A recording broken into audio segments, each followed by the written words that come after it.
If you stop moving right now, completely stopped, what would happen? You tell yourself that the world would fall apart. You tell yourself that your business would crumble, your relationships would fade, and your opportunities would vanish. But that is a lie. The truth is far more terrifying. If you stopped moving, the noise of the world would fade, and you would be forced to listen to the voice you have been running from for years. You are not busy because you are productive. You are busy because you are afraid. In the modern world, busyness has become a badge of honor, a shield we wear to protect ourselves from the horrifying reality of our own emptiness. The ancient samurai, however, viewed constant frantic motion not as a sign of importance, but as a sign of spiritual defeat. Chapter 1. The Architecture of Avoidance. To the Zen masters and the warrior monks of feudal Japan, the mind was often compared to a pool of water. When the water is still, it reflects the moon perfectly. It sees reality as it is. But when the water is agitated, constantly churned by wind or stones, it reflects nothing but broken, distorted fragments. Most people live their entire lives as a churning pool.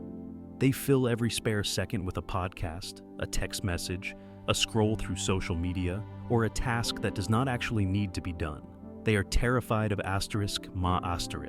the Japanese concept of negative space. In art and strategy, is the necessary pause that gives shape to the whole.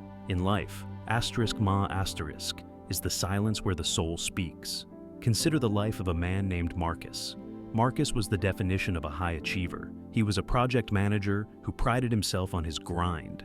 His calendar was a Tetris block of meetings, gym sessions, and networking events. He listened to audiobooks at double speed because he believed he was optimizing his life.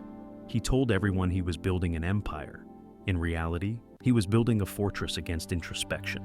Marcus had a deep, unresolved pain stemming from a sense of inadequacy he had carried since childhood. As long as he was moving, he could outrun the feeling. But motion is not healing, it is merely anesthesia. Chapter 2. The Collapse of the Shield. The samurai practiced a state of mind called Zanshin *, often translated as lingering mind or sustained alertness. It is the ability to be fully present in the moment, completely aware of one's surroundings and oneself. Marcus had 0 Zanshin *. He was never where he was. He was always mentally in the next meeting or the next task. This lack of presence eventually led to a catastrophic error. Because he was rushing, he missed critical details in a major contract. The deal collapsed. His company placed him on administrative leave. Suddenly, for the first time in 10 years, Marcus had nowhere to be. The first 3 days of his forced vacation were agonizing. He paced his apartment like a caged animal. He refreshed his email every 5 minutes, hoping for a crisis that would require his attention. When no crisis came, he felt a crushing weight in his chest. This was the withdrawal symptom of the ego. Without his busyness, Marcus did not know who he was. He realized that he had no hobbies, no deep connections, and no relationship with himself. He was a stranger in his own body. He had spent so much energy becoming successful that he had failed to become a person. Chapter 3. The Confrontation with the Void. In his desperation, Marcus stumbled upon the writings of the Zen monk Takuan Soho, a confidant of swordsmen and shoguns. Takuan wrote about the immovable mind, a mind that does not stop but also does not cling. He wrote that when a man is frantic, his mind is stopped on everything he touches, stuck in a cycle of reaction. To be free, one must let the mind go. Marcus realized he had been a slave to his own momentum. He decided to try an experiment rooted in the practice of shikantaza *, or just sitting. He set a timer for 20 minutes, no phone, no books, no music, just sitting in a chair, staring at the wall. The first 5 minutes were physical torture. His brain screamed at him to do something, anything. It brought up memories of embarrassing failures, fears of the future, and lists of chores. This is the defense mechanism of the monkey mind. It throws up dust to blind you. But Marcus endured. He applied the warrior principle of gaiman, endurance. He refused to move. And then, around the 15-minute mark, the screaming stopped. Chapter 4. The Discovery of Richness. What followed was not enlightenment, but relief. For the first time, Marcus saw the dust settle. He realized that the anxiety he felt was not caused by the external world. It was caused by his internal resistance to stillness. He began to practice this daily. He started to subtract things from his life rather than add them. He declined invitations to events he didn't care about. He stopped listening to noise during his commute. He began to cultivate moments of intentionally. In this newfound silence, clarity emerged. He realized he didn't even like the career he was killing himself for. The busyness had blinded him to the fact that he was climbing the wrong mountain. With the stillness of a pond reflecting the moon, he saw a new path.